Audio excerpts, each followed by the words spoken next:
ନୌମା ଭଗବତୀ ଶରଣମ୍। ଦର୍ଶକ ବନ୍ଧୁ, ଆଜିର ଦିବ୍ୟ ଚିନ୍ତନରେ ଜାଣିବା ଆପଣଙ୍କର ପ୍ରଶ୍ନର ବିଷୟବସ୍ତୁ ଉପରେ ଦୁଇ ଜଣ ଦର୍ଶକ ବନ୍ଧୁ ପ୍ରଶ୍ନ ରଖିଥିଲେ। ଲଗ୍ନକୁ ଯଦି ସମସ୍ତ ଗ୍ରହ ଦୃଷ୍ଟି ରଖନ୍ତି ତାହେଲେ ଲଗ୍ନ ବଳବାନ ହୋଇଥାଏ କି? ଦ୍ୱିତୀୟ ପ୍ରଶ୍ନ, ଗ୍ରହ ଯଦି ନିଜ କ୍ଷେତ୍ରକୁ ଦୃଷ୍ଟି ରଖିଥାନ୍ତି ତାହେଲେ କେଉଁ ପ୍ରକାର ଫଳ ଦିଅନ୍ତି? ଦର୍ଶକ ବନ୍ଧୁ, ଜ୍ୟୋତିଷ ଶାସ୍ତ୍ର କହେ ଯୋ ଭାବୟ ଗ୍ରହ ଦୃଷ୍ଟଯତ ବା ତସ୍ୟ ଭାବସ୍ୟ ବୃଦ୍ଧି। ଯେଉଁ ଭାବ ବା ଗ୍ରହକୁ ଗ୍ରହମାନେ ଦୃଷ୍ଟି କରନ୍ତି ସେ ଗ୍ରହମାନେ ପୂର୍ଣ୍ଣ ଶୁଭଫଳ ପ୍ରଦାନ କରିଥାନ୍ତି। ଲଗ୍ନ ବା ଚନ୍ଦ୍ରକୁ ଗ୍ରହମାନେ ଦୃଷ୍ଟି ରଖିଲେ ରାଜତୁଲ୍ୟ ସୁଖ ପ୍ରାପ୍ତି ହୋଇଥାଏ।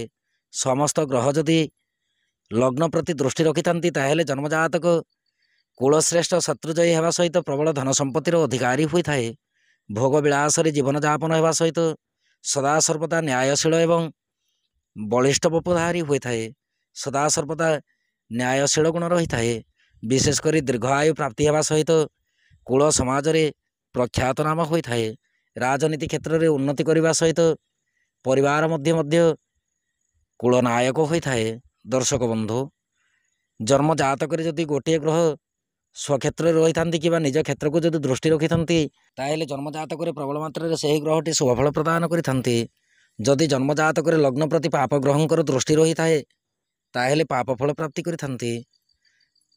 ଗ୍ରହ ଯଦି ଶୁଭ ବର୍ଗରେ ଅବସ୍ଥିତ ହୋଇକି ପାପ ଗ୍ରହ ଦୃଷ୍ଟିରେ ରହିଥାନ୍ତି କିମ୍ବା ପାପ ଗ୍ରହ ଯୁକ୍ତ ହୋଇକି ରହିଥାନ୍ତି ତାହେଲେ ପାପ ଗ୍ରହ ଯଦି ଅଂଶ ବଳରେ ବଳବାନ ହୋଇଥାନ୍ତି ଶୁଭ ଗ୍ରହ ମଧ୍ୟ ପାପ ଗ୍ରହ ସହିତ ଏକତ୍ରୀକରଣ ହୋଇକି ଅଶୁଭ ଫଳ ପ୍ରଦାନ କରିଥାନ୍ତି। ଗ୍ରହ ଯଦି ସ୍ୱକ୍ଷେତ୍ରକୁ ଦୃଷ୍ଟି ରଖିଥାନ୍ତି ସେହି ଭାବର ବଳକୁ ପୂର୍ଣ୍ଣ ମାତ୍ରାରେ ବଳବାନ କରିଦିଅନ୍ତି।